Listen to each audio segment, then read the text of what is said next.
Bom, eu quero agradecer pelo convite, os meus queridos irmãos, reverendo Riveles, Diogo e a Sinodal São Paulo, esse trabalho bonito de vocês, louvado seja Deus por isso, a banda de Campinas que trouxe canções belíssimas, nós louvamos a Deus por isso, um abraço para o reverendo Aranha, Carlos Eduardo, nós conhecemos bem aqui, eu conheço o Aranha há muitos anos, aqui nos encontramos sempre com o Cadu, filho dele, já deu um suporte trilegal para nós lá na Lapa, e uma alegria mesmo, muito bom ouvi-los cantando e louvando ao Senhor, bom mesmo. Muito bem, eu quero falar sobre uma passagem curta, mas uma passagem muito profunda, que está em Filipenses capítulo 1, versículos 27 a 30, Filipenses 1, 27 a 30, é para nós que estamos aqui, no templo da Igreja Presbiteriana Aliança, e também para os nossos queridos que estão em casa. É a câmera lá de cima que capta, né? Então, de vez em quando eu vou olhar para lá. É aquela lá. All right.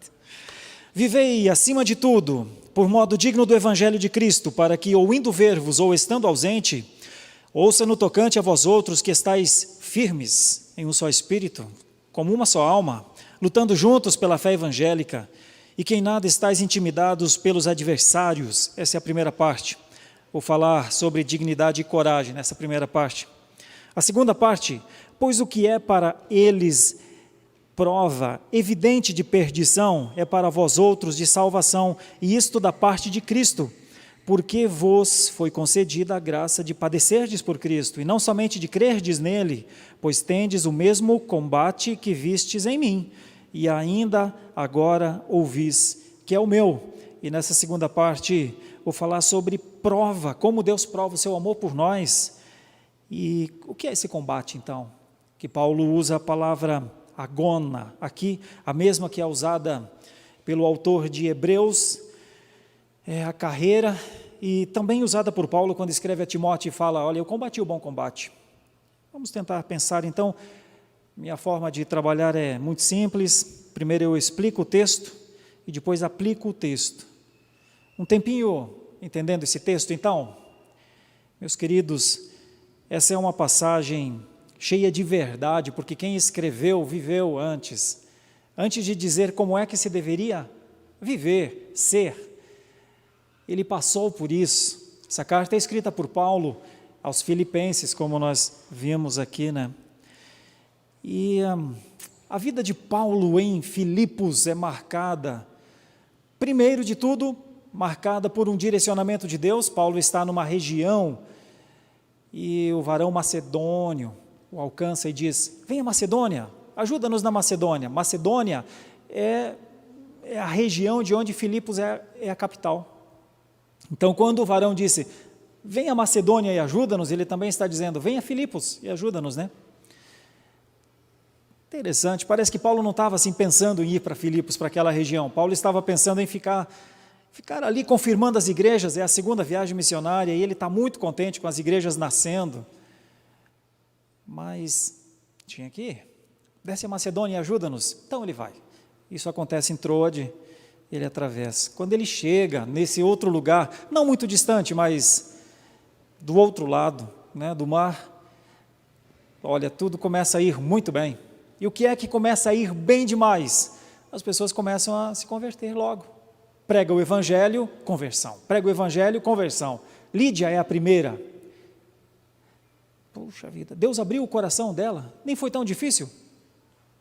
Não precisou de muita coisa, foi só falar, olha, Jesus Cristo é o Salvador, só tem Ele como salvação, Ele é o único Salvador, só Ele pode fazer o que nós não podemos fazer. E Lídia já disse, eu aceito. Que aceitou mesmo, aceitou para valer, levou Paulo para sua casa, começou bem a caminhada em Filipos, mas não demora muito, e o que parecia ser um sucesso de missão, mexeu na economia de Filipos, porque logo tem uma jovem adivinhadora que corre atrás, que zomba de Paulo, e Paulo reage de uma maneira dura, eu diria digna, mas dura. E então o texto que está contado, está lá em Atos 16, diz que mexeu nos lucros. Não demorou muito. Um conselho da cidade se reuniu e disse assim, olha, preste atenção como é quando as coisas começam a ficar ruins. Eles disseram assim, não dá para suportar esse cara na nossa cidade. Nós não suportamos o que ele fala, nós não suportamos o que ele prega, o que ele diz é loucura para nós, porque somos romanos. Isso está lá em Atos 16. Somos romanos, que é isso? Somos romanos, vamos ouvir alguma coisa aqui dos judeus? Não é possível, não suportamos. Vamos prender? Prenderam. As coisas não estão muito bem de maneira exterior até aqui. Mas começa a voltar para um estado de graça quando, na prisão, Deus destrói a prisão. O carcereiro que está fora da prisão, quando vê, vocês conhecem a história, quer morrer. Mas Paulo diz, não precisa morrer, precisa viver. É quando o carcereiro fala, fazendo um trocadilho só, que estranho, vocês estavam presos, mas eu vejo que vocês são livres. Eu estava livre, mas que estranho, parece que eu que estava preso. Como é que eu faço para ter a liberdade que vocês têm? E então Paulo diz, simples, crer. A fé é uma coisa muito simples, quando Deus dá. Sem fé, não tem como crer. Então veja a beleza da ação de Deus na missão. De maneira exterior, tudo ia muito mal. Mas para o chamado que Deus fez a Paulo, tudo ia muito bem. Nós já tivemos uma convertida, Lídia, nós já tivemos um combate, a jovem adivinhadora, nós já tivemos outro convertido. Mas veja, não só ele diz assim, olha, eu consigo crer, eu creio, vamos para minha casa. O carcereiro leva Paulo para a casa dele, a família é convertida e batizada. Agora sim, tudo vai muito bem de novo. É esse Paulo que está falando aqui, vivam de modo digno do Evangelho, gente boa. Dá para viver de modo digno do Evangelho? Porque viver do modo digno do Evangelho, vou dizer que tem uma condicionante bem necessária, coragem. Viver com dignidade pelo Evangelho é pelo caminho da coragem. A coragem que manteve Paulo em Filipos, a coragem que quando eles souberam que ele era cidadão romano, disseram, solta o homem, pelo amor de Deus, a gente arrumou problema sem saber. Ele fala, peraí, problema de vocês não sou eu, o problema de vocês é outro, o problema de vocês é a idolatria, o problema de vocês é a ausência da graça. Eu não sou um problema para vocês, eu tenho uma solução para vocês. A coragem de Paulo é invocada nesse texto. Depois, muitos anos, quando ele escreve aos Filipenses. E então ele diz, vivei acima de tudo, por modo digno do Evangelho, para que se eu for vê-los, ou mesmo que eu não vá, a fama de vocês chegue a mim, e essa fama seja uma fama de coragem, seja uma fama de quem não está intimidado pelos adversários. O campo de Corinto era um campo de muitas adversidades, como toda aquela região. Nunca podemos nos esquecer que essa é uma região dominada pela idolatria. Filipos, Tessalônica, essa é uma região economicamente idólatra. Economicamente, a idolatria precisaria continuar, mas chega a pregação do Evangelho e ela bate na idolatria. Aliás, a coragem de Paulo faz com que o Evangelho, que nós conhecemos por boa nova, o Evangelho é Cristo Jesus que nasceu, o Evangelho é o anúncio da salvação para todos os povos, mas o Evangelho combate poderosamente. O Evangelho por si só é uma metralhadora ativada, disparando. Veja o que o Evangelho fez. O Evangelho atacou frontalmente o judaísmo, fundamentado nas leis, nas práticas, no isso pode, isso não pode, a chamada religiosidade exterior. Bateu forte no judaísmo, Disse que lei não agrada a Deus, não. Disse que lei não salva, não. Disse que lei serve para mostrar que somos mega pecadores. Para isso a lei serve. Porque a lei existe, nós não conseguimos cumprir a lei, então fica claro que somos devedores. Mas o cristianismo, o evangelho, não bateu só no judaísmo, ele também bateu no romanismo. O problema do romanismo não eram as muitas religiões, o problema do romanismo é quando se tornou um problema quando eles começaram a ouvir que tinha um povo que não chamava César de Senhor, chamava Cristo de Senhor. E o Império Romano havia estabelecido que necessitava do culto ao imperador. Então o problema do Império Romano não eram as religiões, havia um número muito grande de religiões no Império Romano, eles nunca se importaram muito com isso. Mas quando eles começaram a perceber que aquele povo não tinha só mais uma religião, eles tinham um Senhor, e eles viviam pelo seu Senhor, mas eles também morreriam pelo seu Senhor. Essa foi talvez a principal motivação do romanismo de começar a combater o cristianismo. Mas o cristianismo, além de combater com o judaísmo, de combater com o romanismo, e ele avançava de maneira poderosa. Nas viagens missionárias, uma das primeiras conversões das viagens missionárias foi um governador, chamado Sérgio Paulo, de quem eu herdei o nome. E ele era governador em Chipre, e ele foi convertido. Ele era romano, muito romano, aliás. Um homem, um governador romano. Então, além do judaísmo e além do romanismo, o cristianismo bateu forte também no helenismo. Eles tinham seus deuses, e eram deuses historicamente os de mais longa história, de Zeus para baixo. Bom, ninguém nunca se meteu com a mitologia grega, mas o romanismo disse, não, a gente pode discutir sim. E discutiu de maneira pesada, discutiu dizendo que ídolos são coisas que os homens fazem, para eles mesmos. Eles criam o ídolo para coordenar o ídolo, para que o ídolo responda aquilo que eles querem.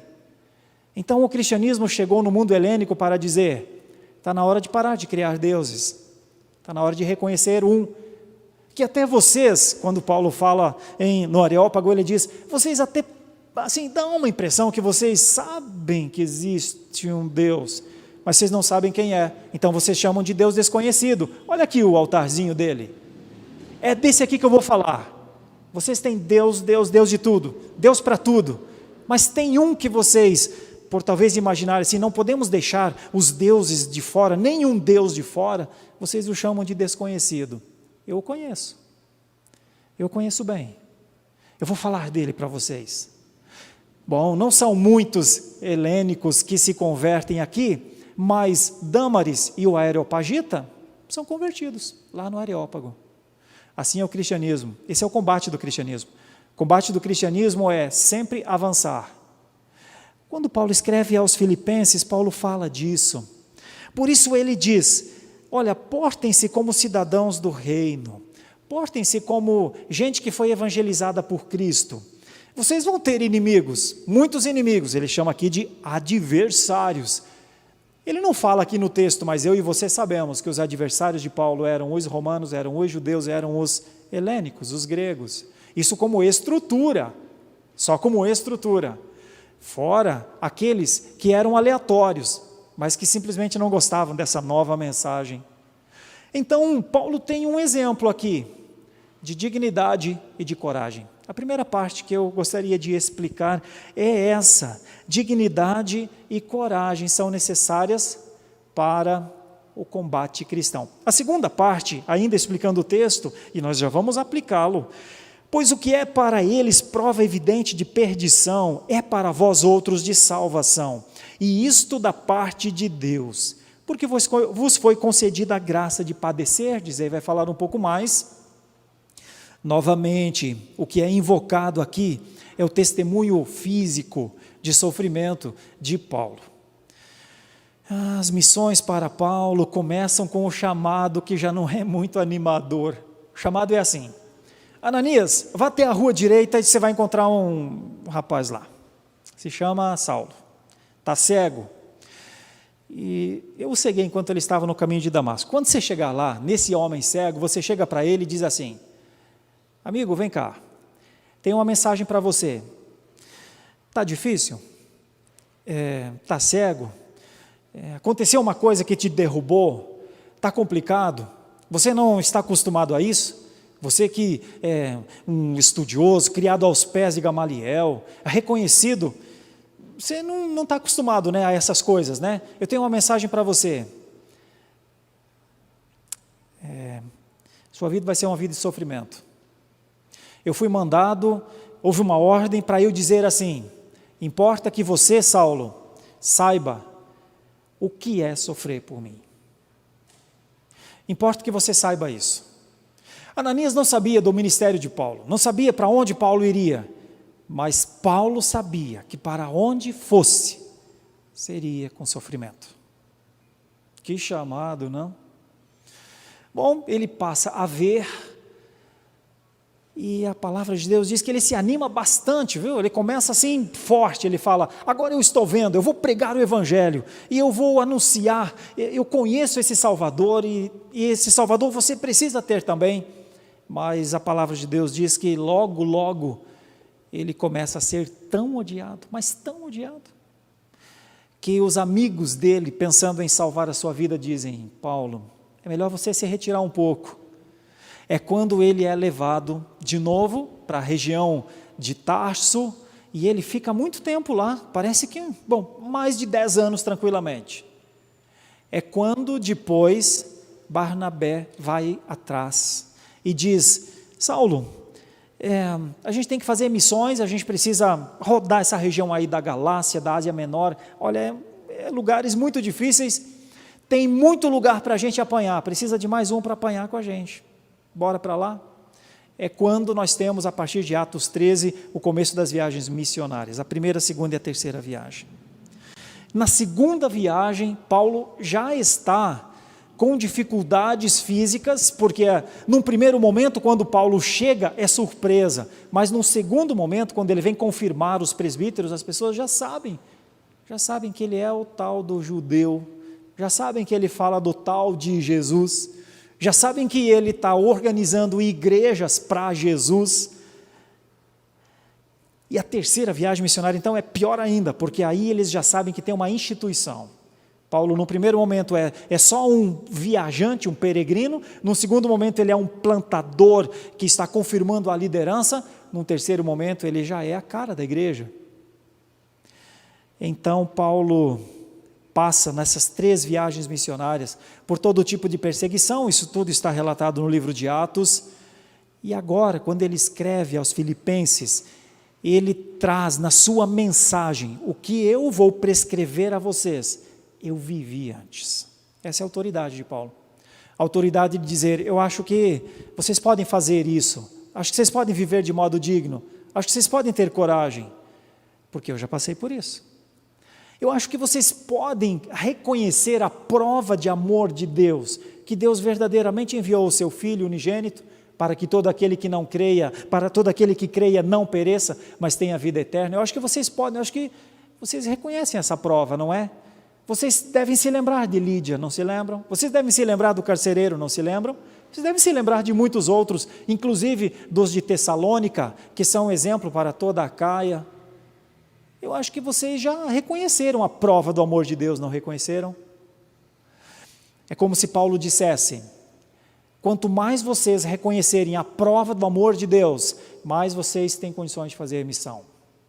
Quanto menos vocês reconhecerem a prova do amor de Deus, que Deus provou o seu amor dando o seu Filho, menos força vocês têm para fazer a missão. E Paulo finaliza isso dizendo: e se faltar exemplos, lembrem de mim. Mais ou menos isso. Pois tendes o mesmo combate que vistes em mim, e ainda agora ouvis que é o meu. É como se Paulo dissesse: porque eu não parei, viu? Eu passei tudo que eu passei lá, mas se vocês quiserem ver aqui no meu story, vocês vão ver que eu continuei a bater forte nos judeus, nos romanos e nos gregos. Isso que Paulo não era nenhum bombadinho, não. Estou olhando aqui para o Rivles, vendo aqui a musculatura do Rivles aqui. Rapaz, o Rivles causaria inveja em Paulo. Porque Paulo, e outros aqui, a nossa geração é uma geração fitness, mas Paulo não era, não. Ao contrário, parece que Paulo era até mais ou menos, mudando tudo que pode ser mudado, com um rapaz que eu pesquiso bastante, que é Jonathan Edwards. Jonathan Edwards é um missionário também, do seu tempo, e Jonathan Edwards era tão magro que as pessoas achavam que ele sempre estava doente. E ele respondia mais ou menos assim, ele dizia: eu não vivo para comer, eu como para viver. Eu não vivo para comer, eu como para viver. E ele era tão magro que as pessoas sempre pensavam, ele está anêmico. Não se usava essa expressão, claro, nos anos de 1700. Mas Paulo era isso, era uma fraqueza em pessoa. Uma das igrejas chegou até a dizer: estranho, quando a gente vê você é tão fraco, mas as tuas palavras batem tanto na gente. Assim era Paulo. Essa é a explicação que eu acho muito razoável para essa passagem. Essa era a unidade cristã na luta que Paulo esperava que os filipenses tivessem. Paulo realmente esperava que eles vivessem com dignidade e coragem. Paulo esperava que eles vivessem sem dúvidas, que já tivesse sido provado para eles, que já estivesse seguro para eles que Jesus Cristo era o Salvador, e que esta salvação havia atingido a cada um deles, e que isso agora era a sua cosmovisão. Essa é a palavra alemã que a Flávia vai ter dificuldade de traduzir, a gente brincava antes, Essa é a Weltanschauung. Essa é a cosmovisão. Só tem cosmovisão quem já reconheceu a prova. Não tem como ter uma cosmovisão cristã se não perceber. Eu não preciso provar o cristianismo, porque o cristianismo está provado por Deus. Eu preciso apenas fazer missão, preciso apenas testemunhar. Isso está aqui no texto. Como é que a gente poderia aplicar aos nossos dias dignidade e coragem e viver com uma cosmovisão cristã adequada? Bom, a primeira coisa é que nós só podemos ter dignidade e coragem se nós conseguirmos colocar esse entendimento, essas poderíamos chamar de virtudes, sob o crivo de Cristo. Nós só podemos ter dignidade em Cristo e nós só podemos ter a coragem de Cristo. Isso que é o Evangelho. O Evangelho é quando a boa nova que vivemos é a vida de Cristo. Nós só podemos dizer, eu estou vivendo com a dignidade do Evangelho, eu estou vivendo com a coragem do Evangelho, quando nós nos perguntamos, eu passaria por perseguições? Eu suportaria a calúnia? Eu suportaria o bullying? Essa é a única maneira de vivermos de maneira digna e corajosa no cristianismo. É quando nós olhamos o que os nossos antepassados passaram por serem cristãos, porque eles são o nosso exemplo. O exemplo que nós temos é muito rico de dignidade e de coragem, queridos irmãos e irmãs. A dignidade dos pregadores dos tempos antigos é tão grande, eu vou citar 2 ou 3, só para vocês se encorajarem para essa dignidade. Primeiro, que o cristianismo, quando começa, ele começa muito pequeno, e tudo que é pequeno tem mais chance de ser extinto do que de se expandir. A força do romanismo contra essa comunidade pequena foi muito forte, foi para que ela fosse extinta. Quais são as atitudes? Mata o líder, matou Jesus. Próximas atitudes, matam Pedro, matam Tiago, e matam tudo que pudesse parecer com líder cristão. Porque a perspectiva é, derruba o líder e todos os outros cairão, mas não caiu. Esse grupo não caiu. Então, perseguição, não pode se reunir, no império, não pode se reunir para chamar outro de Senhor. Ora, César é Senhor, como é que vão chamar Cristo de Senhor? Aquele que nós já matamos, persegue, eles começam a se reunir nas catacumbas, nos cemitérios, eles começam a se reunir nos becos, e começam a crescer, dignidade.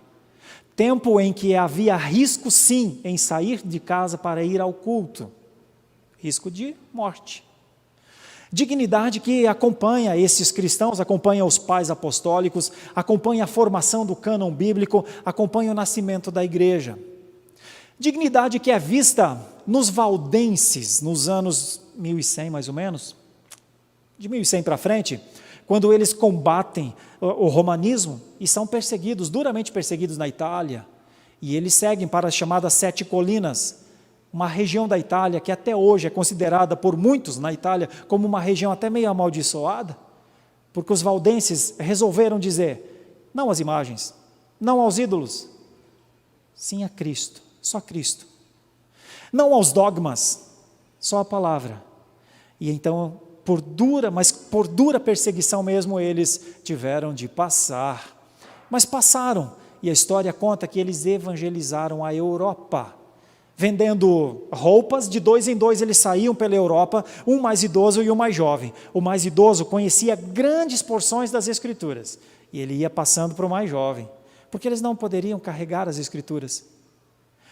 Tudo isso foi proibido.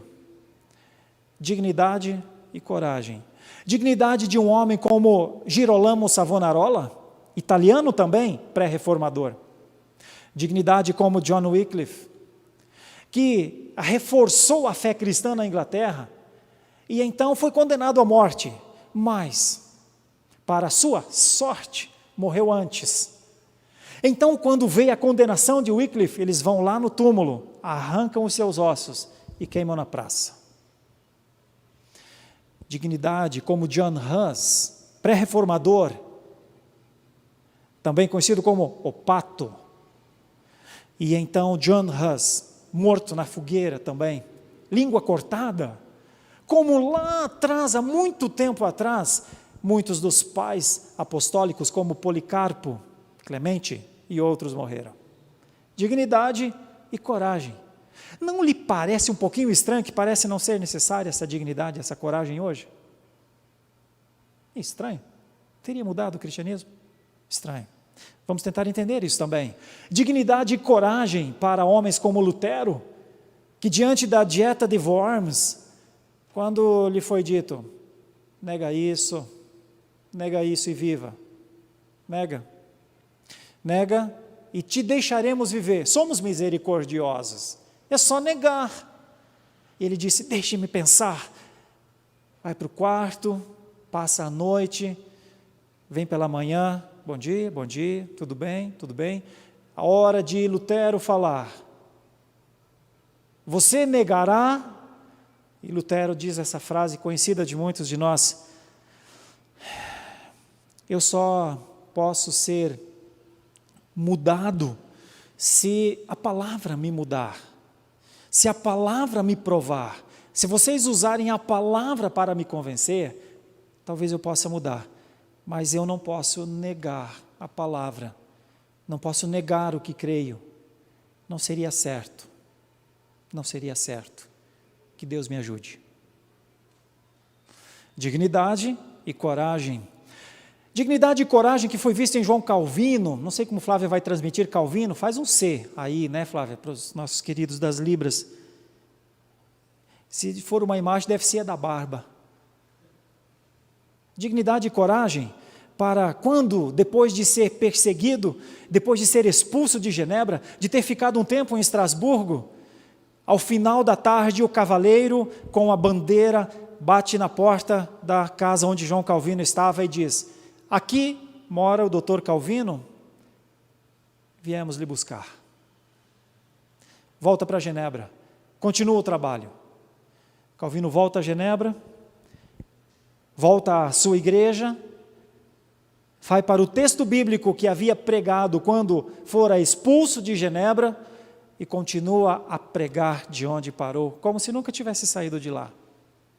Coragem para escrever ao monarca Francisco, a quem ele dedica o primeiro livro das Institutas, quando ele começa dizendo, ao potentíssimo monarca Francisco, quero lhe dizer uma coisa, monarca Francisco, a igreja tem marcas, e a marca da igreja é a pregação do evangelho.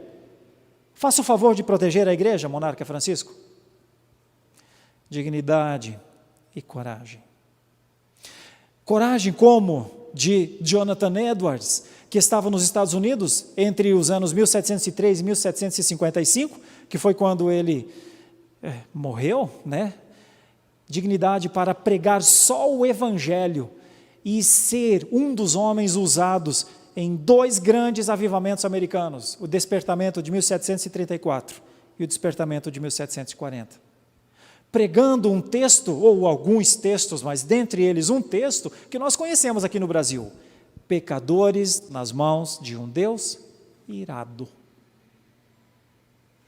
Interessante como esses pregadores tinham coragem para dizer que Deus não é tão fofinho como muita gente acha que seja. Interessante a coragem para dizer: façam de tudo para não cair nas mãos de Deus, com dívidas que vocês não podem pagar. Dignidade e coragem formam uma marca para o cristianismo.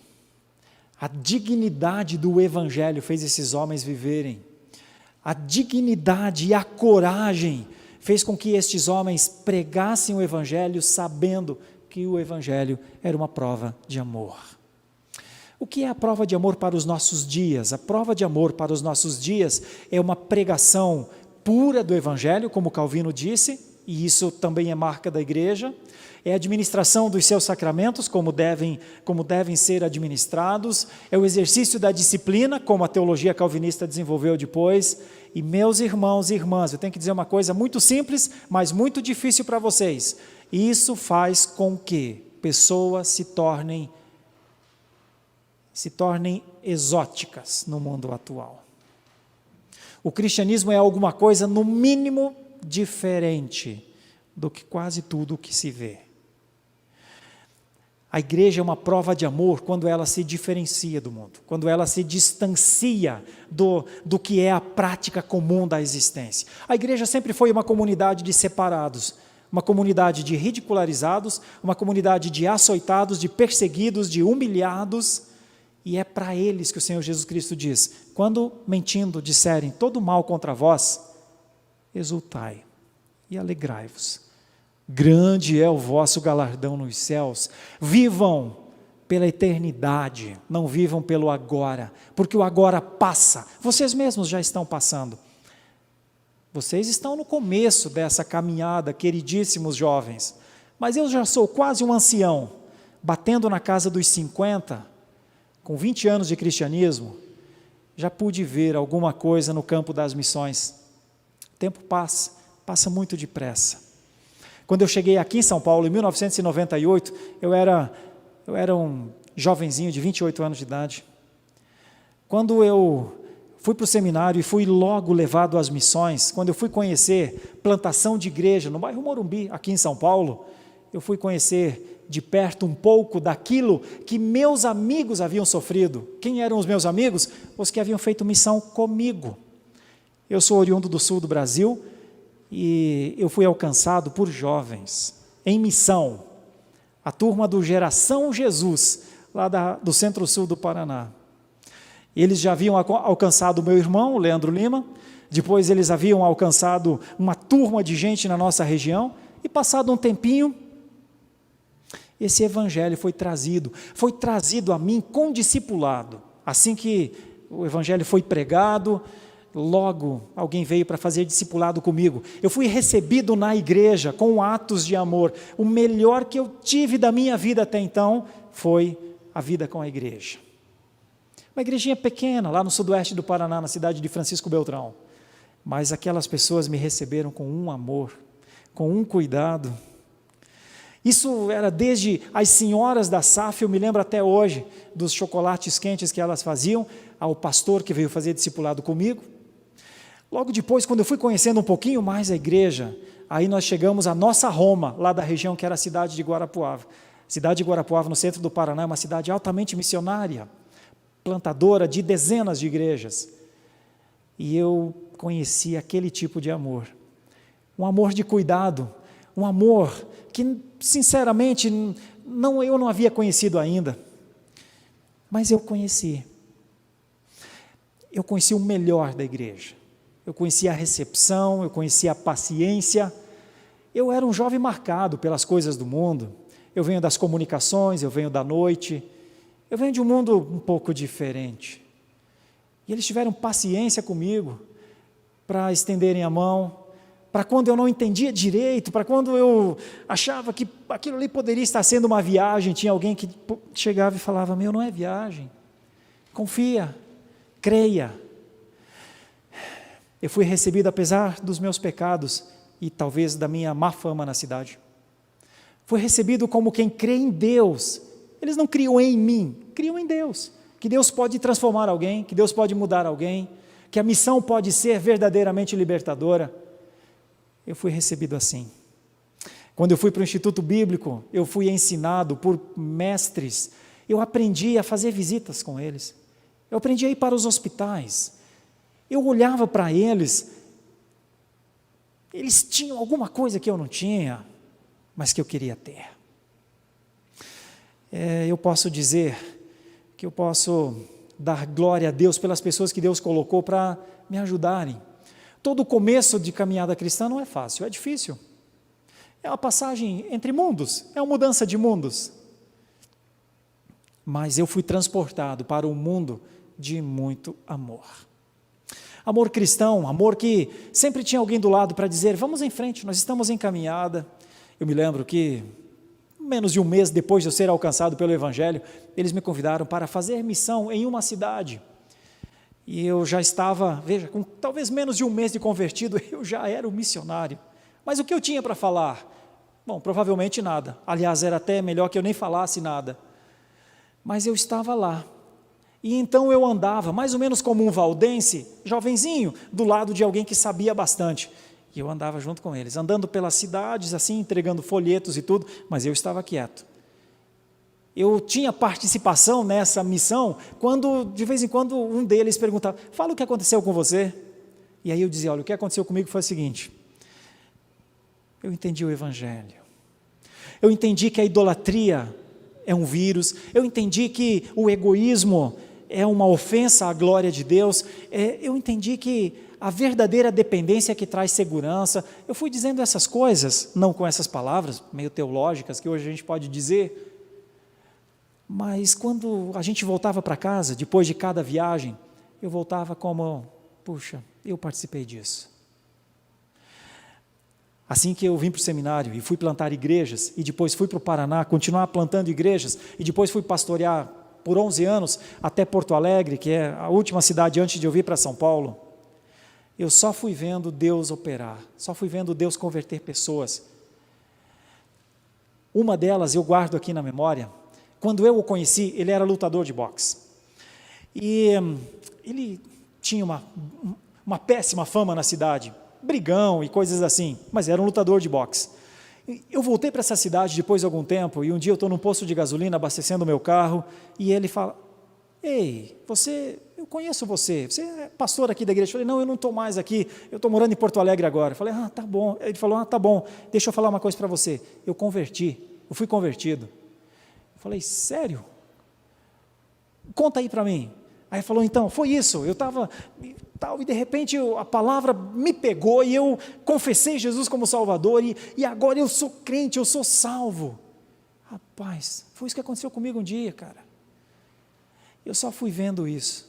Em 20 anos de ministério, o que eu mais vi foi Deus convertendo pessoas. Não pelo meu ministério, até nem tenho ministério, sou um serviçal só, um anônimo serviçal. Não tenho nome, não tenho nada, nem quero ter. Porque tem um nome. O nome é a prova do amor. O nome é Jesus. E é isso que faz com que, quando este Jesus chega à vida de alguém, você começa a ver essa pessoa diminuir. Como João Batista disse: é melhor que ele cresça e que eu não cresça, que eu diminua. Essa é a prova de amor que eu vi na igreja. Foi por isso, talvez, que eu quis ser pastor dessa igreja. É isso que eu falo aos meus jovens das igrejas por onde eu tenho passado. Os meus queridos jovens da igreja Presbiteriana da Lapa me ouvem de vez em quando falar isso. Eu creio mesmo nisso. Acho que os jovens são o pulmão da igreja. Os jovens fazem a igreja vibrar. Os jovens, com a sua energia, a palavra grega energeia, a energia da juventude, é um colírio para a igreja, é uma beleza nova na igreja. A mocidade, depois de uma pandemia como essa, tem tido uma participação muito importante na vida da igreja. Em todos os lugares, eu conheço algumas pessoas por este Brasil afora, tenho conversado com pastores que têm dito, os mais idosos não podem participar agora, eles precisam de cuidados. Em muitas igrejas, os jovens estão cuidando dos idosos. Em algumas igrejas, jovens estão ensinando idosos a ligarem um celular ou um tablet, alguma coisa assim, para poderem acompanhar os cultos de casa. Os jovens estão fazendo isso. Os jovens estão cuidando das recepções, dos trabalhos, agora na volta da pandemia. Muito interessante. Por que eles fazem isso? Fazem porque fazem parte de um projeto de redenção, um projeto de transformação, projeto de alcance, um projeto que está executando uma ação de Deus. Foi por isso que homens como Paulo, homens como Pedro, homens como Policarpo, como Clemente, homens como Wycliffe, John Hus, Savonarola, Lutero, Calvino, John Knox e tantos outros, Jonathan Edwards, foi por isso que eles morreram por essa causa. Um só morreu como sacrifício, mas todos os outros morreram porque creram no sacrifício. Isso é o cristianismo. Como é que a gente aplica isso às nossas vidas, meus irmãos e irmãs? E eu caminho para finalizar essa nossa conversa. Eu quero dizer que o combate que nós vimos em Paulo e que nós vimos nessa pleiade de missionários é o nosso combate. Quero dizer que é por isso que Paulo escreveu a carta aos Efésios e disse que cristão tem que ter armadura.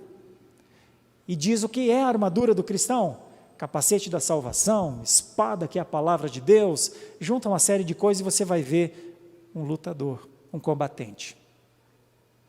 O combate que era o combate de todas estas pessoas não mudou em nada.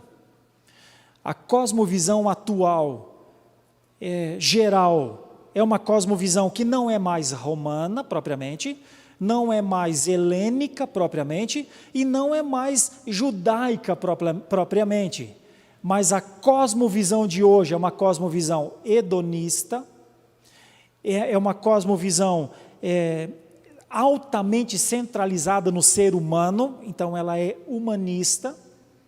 Além de ser hedonista, humanista, ela é egoísta, que leva ao isolamento das pessoas, que é quando você não compartilha mais ideias, você não se sente mais à vontade de conversar com ninguém, e isso leva a um isolamento, ou talvez uma das coisas mais complicadas da nossa geração, ela é plástica, ela é para os outros, ela é para fora. Ela não é uma cosmovisão que se vive aquela cosmovisão, ela é uma cosmovisão que ela se mostra para o outro. Então ela é uma cosmovisão hipócrita, altamente hipócrita. De Hipócrates, que foi quem inventou o teatro, quem inventou representação. Então ela representa. Sabe onde é que está o problema para isso, meus queridos irmãos, jovens e irmãos que acompanham esta programação?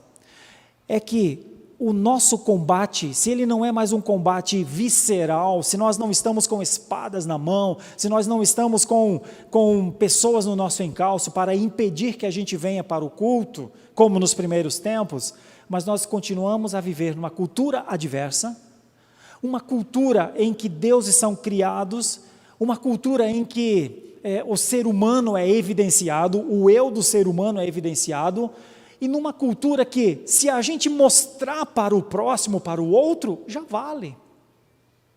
Então ela não é uma cultura de vida, ela é uma cultura de aparência.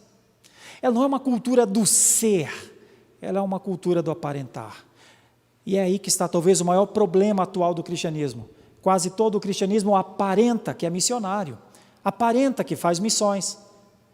Quase todo o cristianismo parece demonstrar que ele está numa cruzada evangelística, mas eu lhes perguntaria, por que o Islã cresce assustadoramente na Europa e o cristianismo mingua na Europa?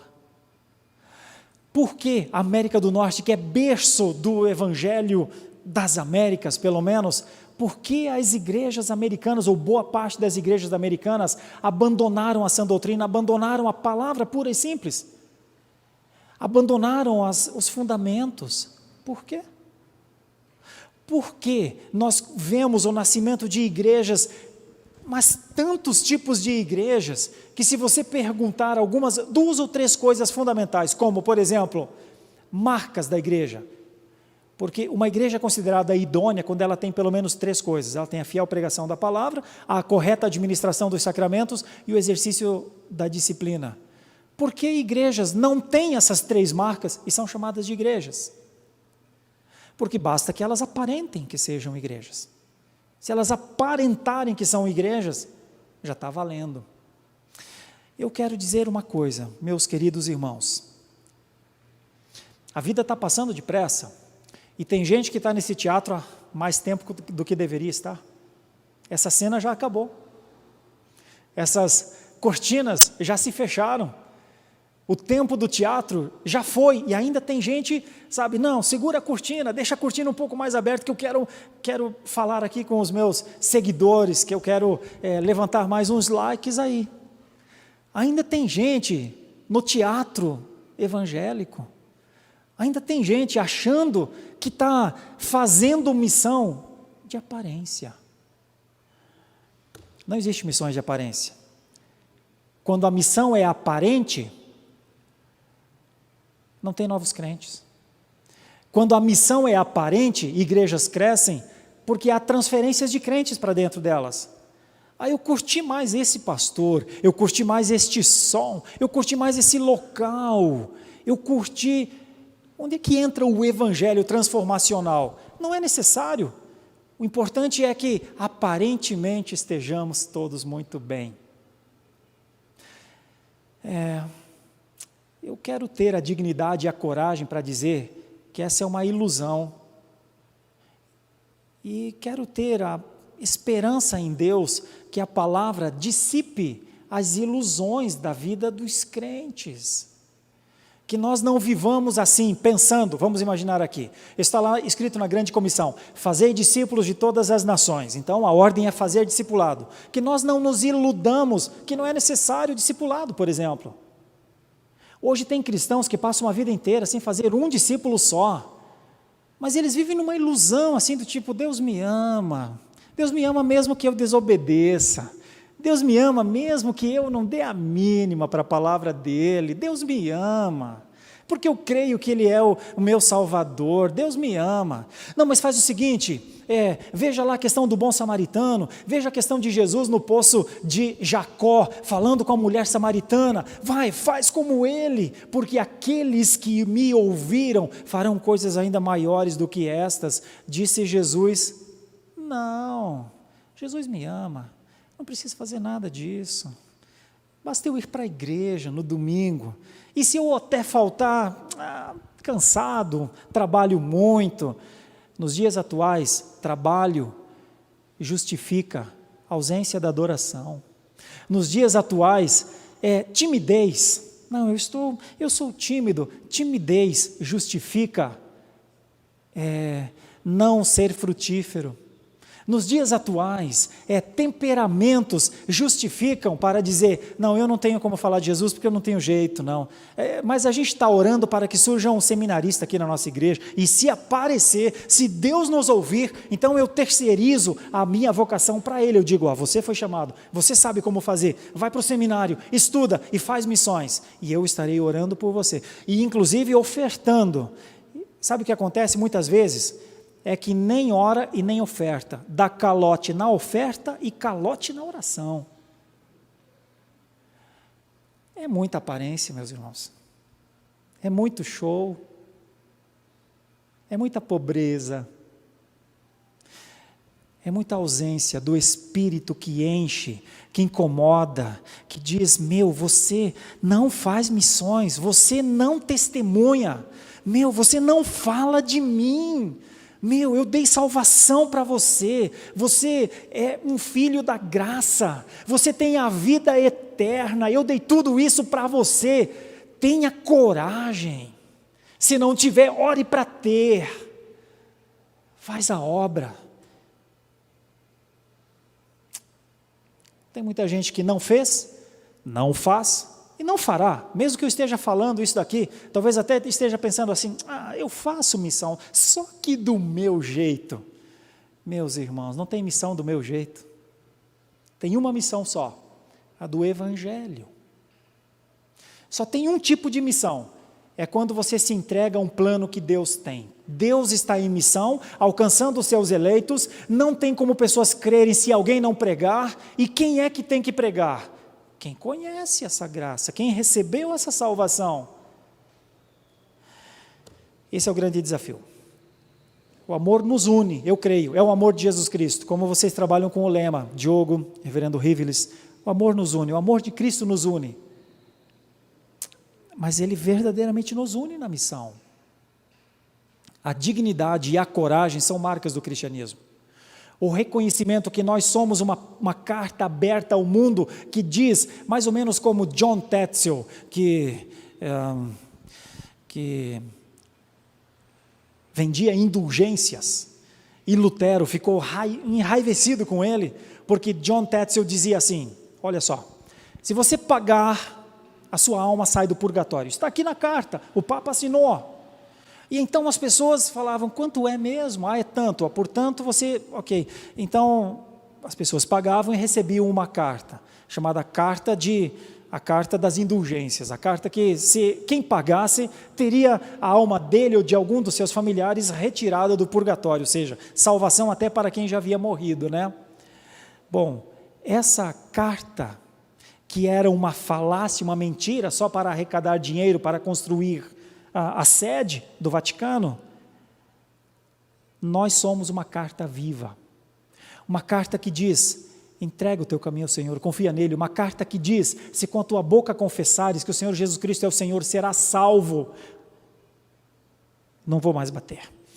Uma carta que é como se um espelho fosse colocado para as pessoas, uma carta que mostra que por trás de nós, atrás de nós, lá no fundo do que nós estamos falando, tem um Deus dizendo, eu sou o teu Deus, eu fiz um compromisso pactual com Abraão, e eu serei o seu Deus e vocês serão o meu povo. Uma carta aberta ao mundo não é uma carta de juízo, meus irmãos, é uma carta de amor. É o amor de Cristo.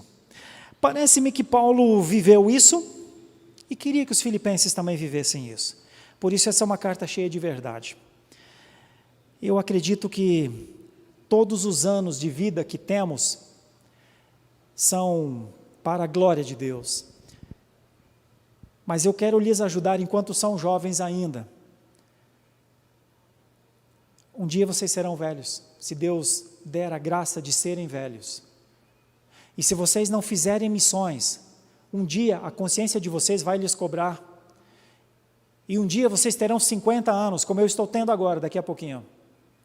No dia 8 de novembro. Gosto de camisa do Palmeiras, gosto de churrasco.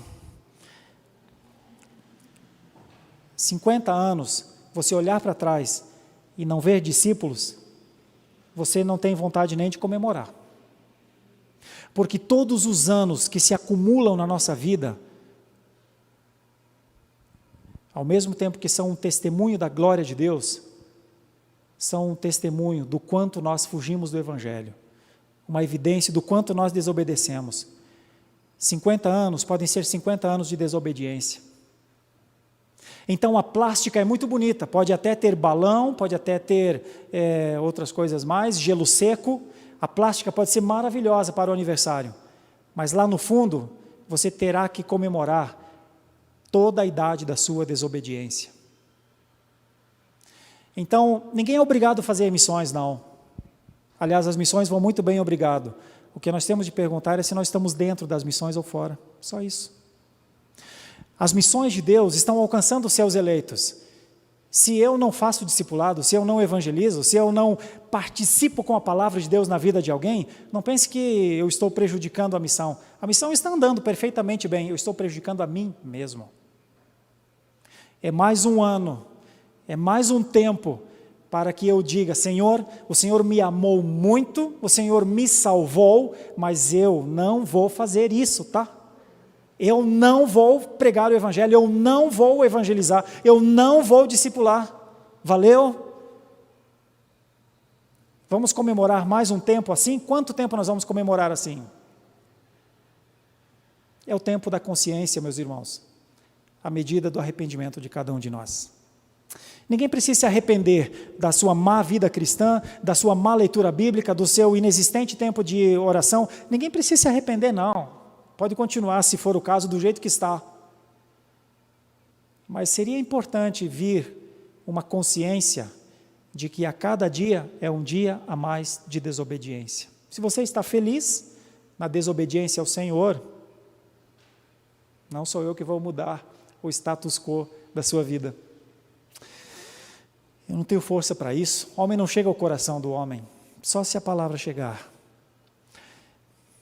Mas se eu puder interceder, eu intercederia por cada um de nós que nunca fez um discípulo, não tem gosto por fazer discípulos, não ora com alguém, não visita alguém em dificuldade, não estende a mão à pessoa que está necessitada. Eu gostaria de interceder. Gostaria de dizer: viva melhor, viva do modo digno do Evangelho, porque provavelmente você não esteja vivendo. Você não precisa nem acreditar no que eu estou falando, mas eu sei que é isso, acredite. Se você não vive para Cristo, no mínimo, escolheu viver uma indignidade. O Espírito Santo é quem nos convence. Se ele convencer, a gente muda. Se ele não convencer, a gente só tem remorso, como Judas teve. Mas se o Espírito Santo nos convencer, então quem nunca fez discipulado vai começar a pensar: sabe o que eu podia fazer? Se o Espírito Santo nos convencer, então quem não gosta de evangelização, não usa as mídias sociais, as plataformas para evangelizar, ao contrário, fica mandando memes para todo lugar e vai pensar assim: o que eu estou fazendo com isso? Talvez eu diria, quem usa muito as redes sociais, mas não usa para evangelizar, assista o documentário Os Dilemas das Redes Sociais. Assista.